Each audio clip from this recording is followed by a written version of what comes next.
Hello, Acadia. Hi, Lucy, if you're there. Here is another Magic School Bus story. This is the Magic School Bus Rides Again, Satellite Space Mission.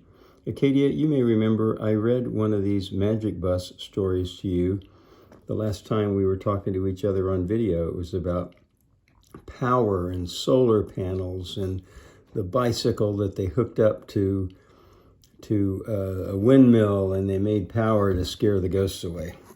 So this is about Mrs. Frizzle's class. She has this magic bus, and they go on magic field trips together. And here are the people in the class. You probably remember them. That's Jody, Arnold, Ralphie, Wanda, Keisha, Dorothy Ann, Carlos, and Tim. Look, it's a chapter book. See these chapters? Chapter 1, Chapter 2, Chapter 3. Chapter 1. Soccer Slip-Up. Ms.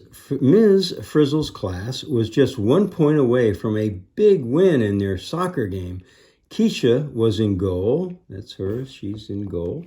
And Jody was playing defense. The soccer ball soared toward the net. "Keisha!" Jody shouted. "Keisha, heads up!" But Keisha wasn't paying attention to the game. She was staring at the papers in her hand. Jody jumped in the air and knocked the ball away from the goal with a roundhouse kick. The crowd cheered. Okay, so that's Jody.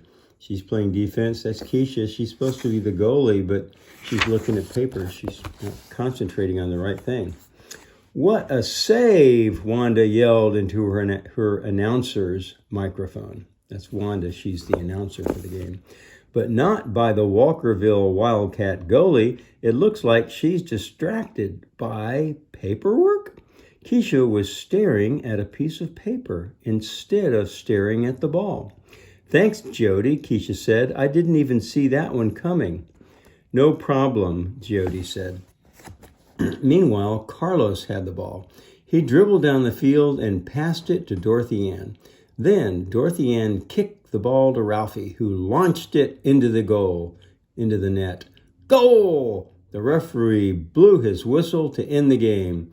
"The Walkerville Wildcats win," Wanda shouted into the microphone. That was really some amazing teamwork.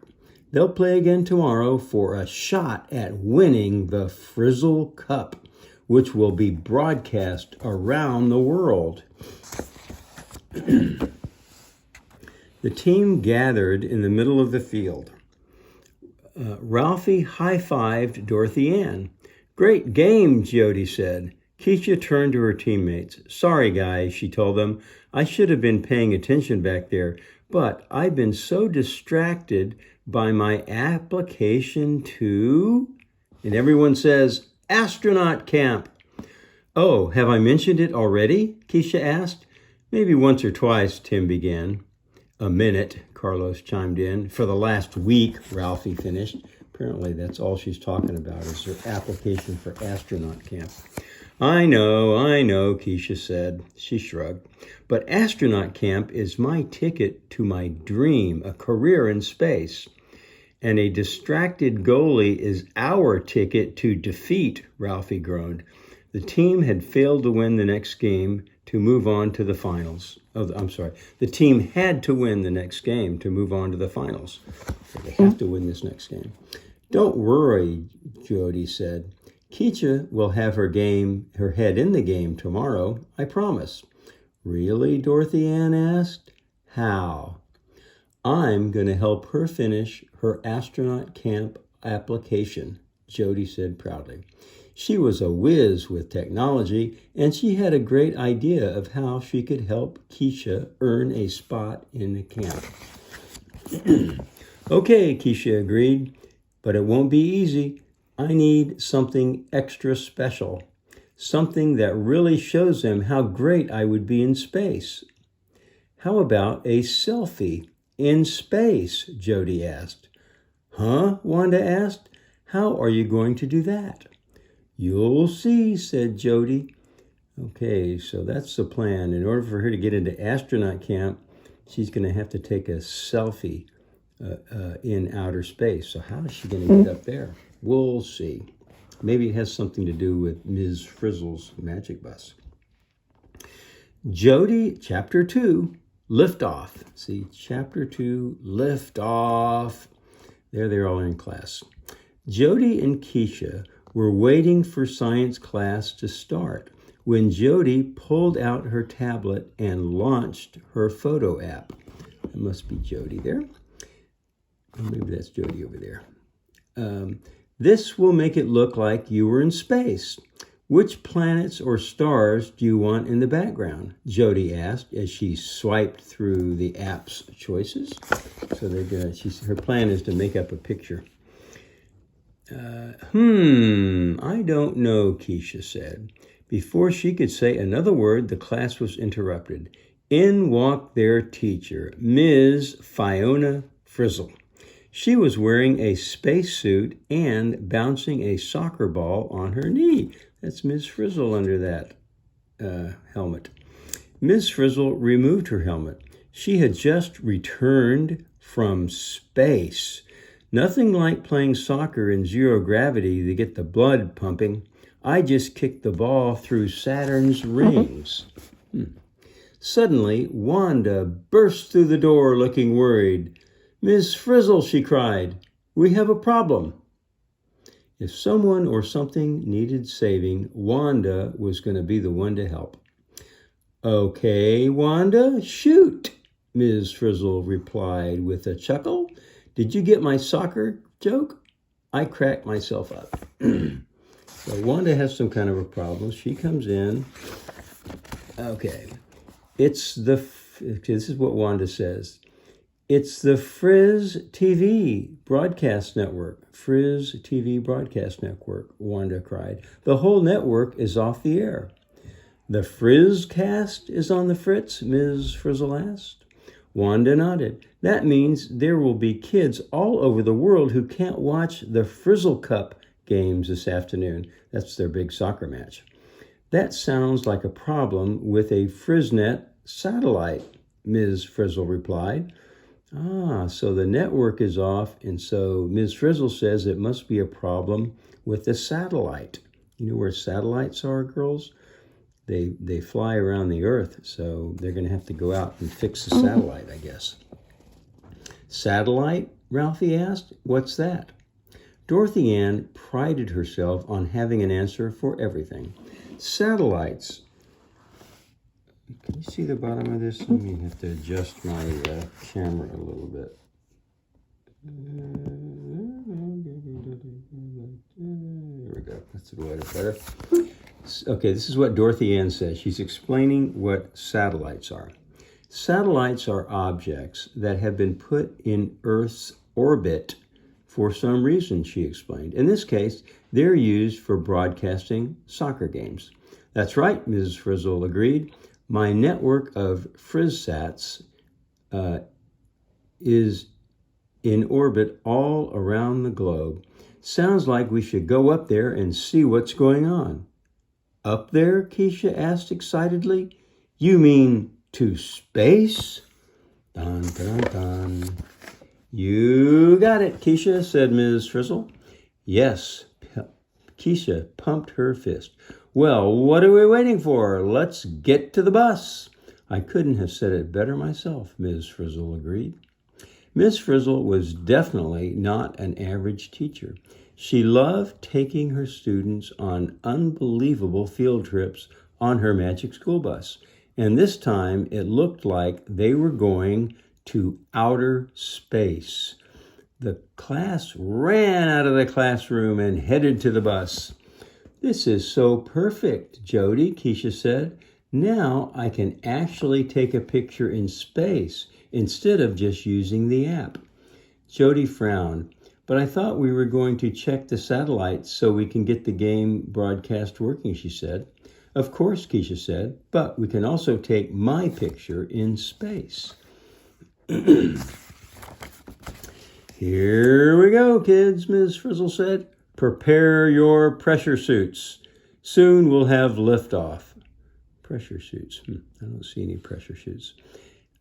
Arnold groaned and pulled his seatbelt as tight as it would go. Arnold preferred learning in the classroom to flying through space in a magic bus. Maybe I should have stayed home today, he groaned. Yeah, Arnold is kind of a fraidy cat. We remember him from last time. He's the one who was afraid of the monsters. Acadia probably remembers that story. Don't worry, Arnold. Let me adjust this again. There we go. Don't worry, Arnold. According to my calculations, we'll be perfectly safe, said Dorothy Ann. As Dorothy Ann spoke, the school bus magically transformed into a rocket. Hang on, kids, Ms. Frizzle warned. We're going for a ride. Yay, the class cried. A field trip. 3, 2, 1, lift off. Lift off, Ms. Frizzle shouted as the bus blasted through a layer of clouds. There goes the magic bus. It's transformed into a spaceship. Amazing, Carlos said as he peered out the window. Where are we going? Straight up, Wanda replied with a laugh.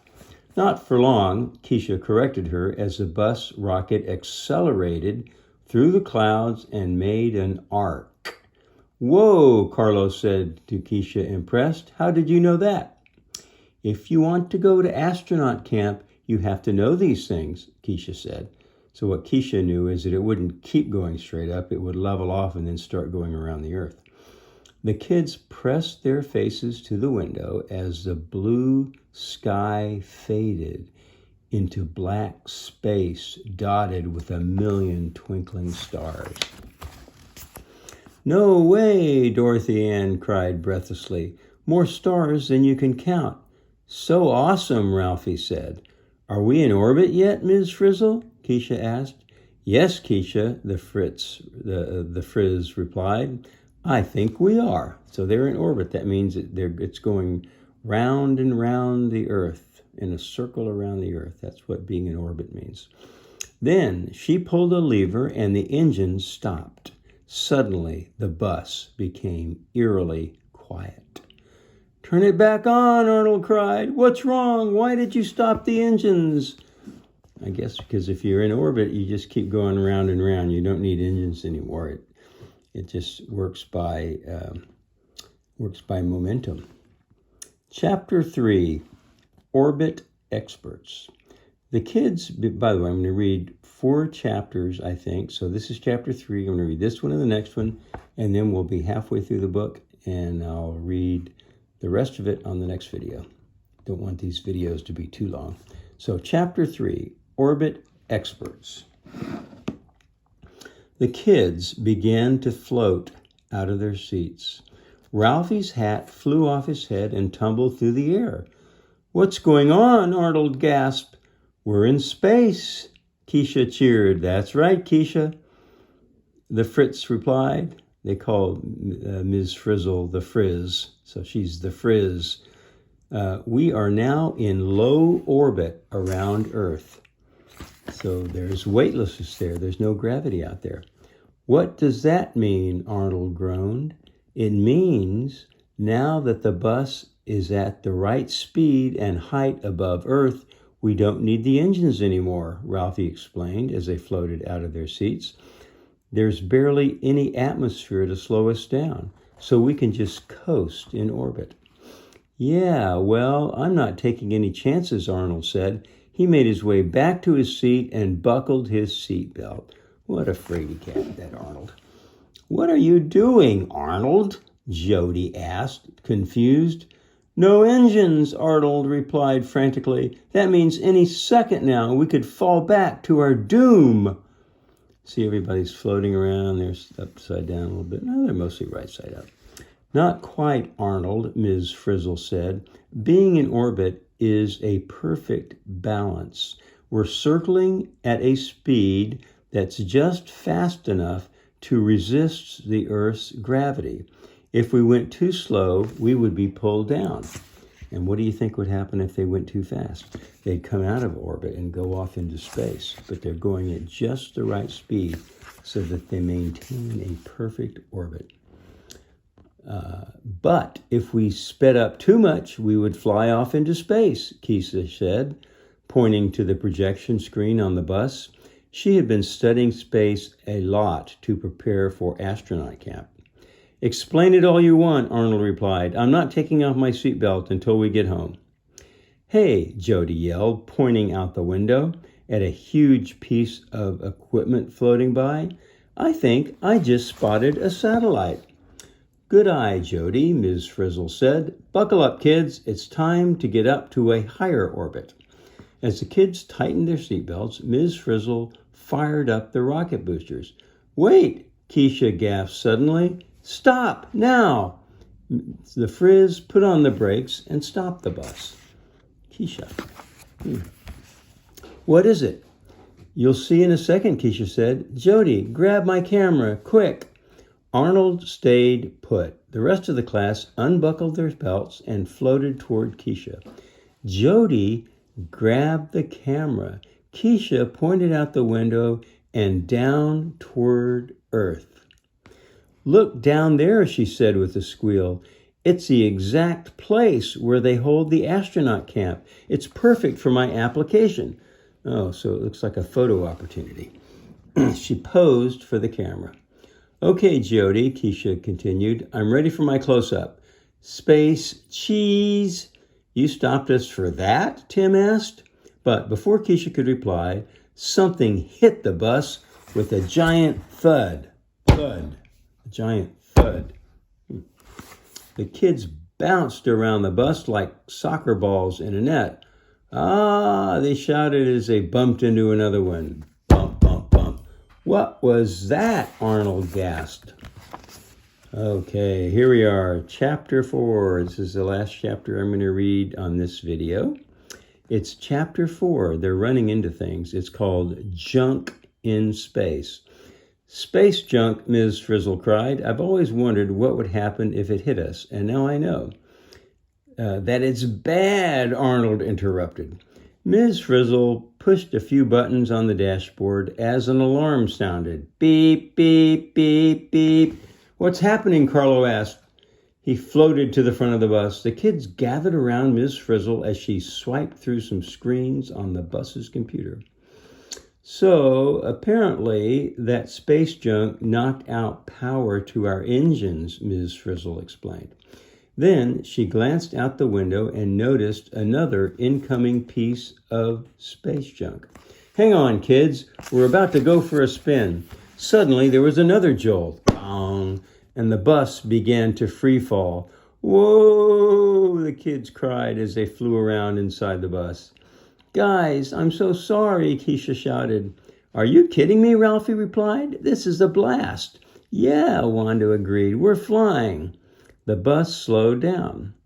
What is space junk anyway? Ralphie asked. Dorothy Ann pulled out her tablet and tapped away. Boy, this Dorothy Ann, she can find out anything. According to my research, it's machine parts and waste left over in space from old satellites and rockets, she explained. There are thousands of pieces going around the Earth at all times.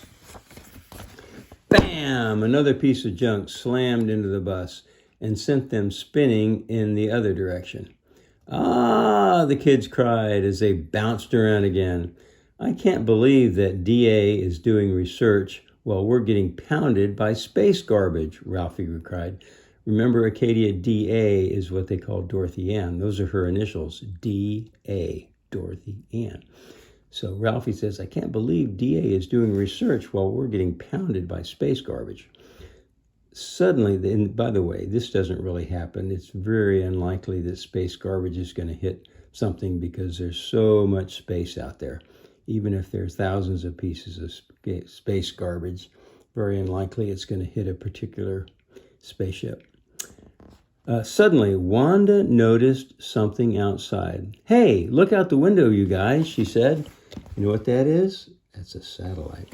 It's a satellite, Keisha cried. And there's way more space junk, too, Carla added as he pointed to the other objects floating past the bus.